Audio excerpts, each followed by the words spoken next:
So guys, magandang hapon sa lahat, sa mga kaibigan natin dyan, sa mga followers ko dyan. Magandang hapon po sa inyong lahat. Ako pala si Kabulol. Siyempre guys, mayroong isang kaibigan na nag-chat sa akin guys. Chinat niya ako. Nanghihingi siya ng tulong sa akin.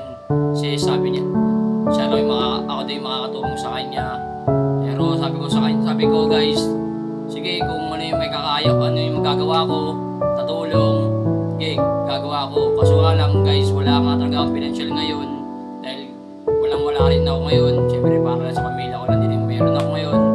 Pasensya na sa mga abala dyan, sa mga may mabubuting puso dyan. Sana po, ako po yung nanghihingi ng tulong sa inyo, sa mga kaibigan, sa mga followers ko dyan, sa mga sumusuporta sa akin dyan. Ako po yung nanghihingi ng tulong sa inyo na matulungan si kaibigan Manoy. Nakakapala ko na po mukha ko. Guys, dati siyang tiga rito sa lugar namin. Ngayon nakatira na po siya sa San Jose del Monte, Bulacan. Doon na po siya nakatira ngayon guys. Ngayon nag-chat po siya sa akin na nanghingi siya ng tulong. Sabi ko kung ano yung magagawang tulong, ayun ang kaya ko. Sige, kakapala ko na rin mukha ko. Manghingi ako ng tulong sa mga followers ko, sa mga viewers ko, sa mga kaibigan, tropa natin dyan, na sumusuporta sa atin dyan. Sabi ko sa kanya na maraming salamat siya nga pala sa mga sumusuporta sa atin dyan. Sa kaibigan ko na sana po matulungan nyo si Manoy. May sakit po siyang sakit ni malaki po yung tiyan niya, minamanas po siya. Kasi hindi na po siya nakapagsalita ngayon guys. Sana po matulungan nyo yung kaibigan ko. Dating taga rito. Kahit nasa malayo siya, tinat niya pa rin ako. Ngayon hindi na po siya makapagsalita masyado guys. Sa may mabubuting puso niya, sana po matulungan niyo po si kaibigan Manoy. At ako po yung nananawagan sa inyo. Sana po matulungan niyo po siya. Guys, alam kong ang hirap, pero kakapala ko ng taga mukha ko po sa inyo. Sana po matulungan niyo yung kaibigan ko na si Manoy. Ang hirap ng kalagayan niya. Guys, sobrang hirap. Kung makikita niyo lang ang hirap ng kalagayan niya. Halos wala na siyang pambili ng gamot. Kaya nag-chat sa akin na at pambili lang daw ng gamot. Makatulong man lang ako.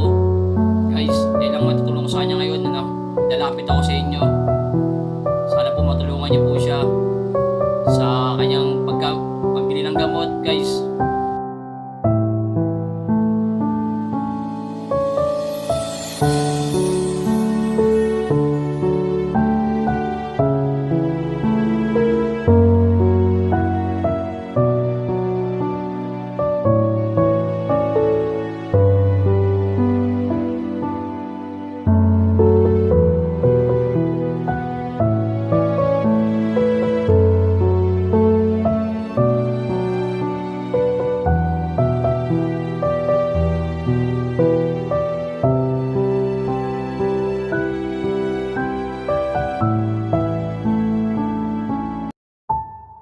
At yun guys, sa gustong tumulong sa kaibigan ko guys, i-comment nyo lang po ako ng personal.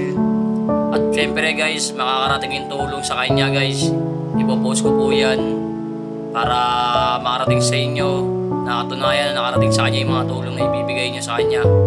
Maraming salamat po sa inyong lahat sa patuloy na pagsuporta sa akin, sa mga kaibigan ko dyan, at sa mga followers na sumusuporta sa atin dyan.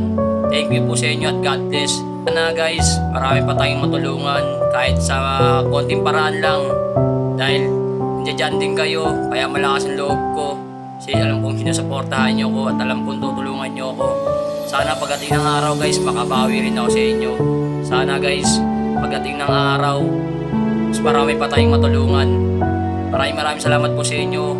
Sana sa patuloy na pagsuporta nyo sa akin. Thank you po. Maraming salamat po at ingat po kayo palagi sa mga pinsan ko dyan, sa mga kaibigan ko, mga followers ko, sa mga sumusubaybay sa akin. Ingat po kayo palagi at God bless po.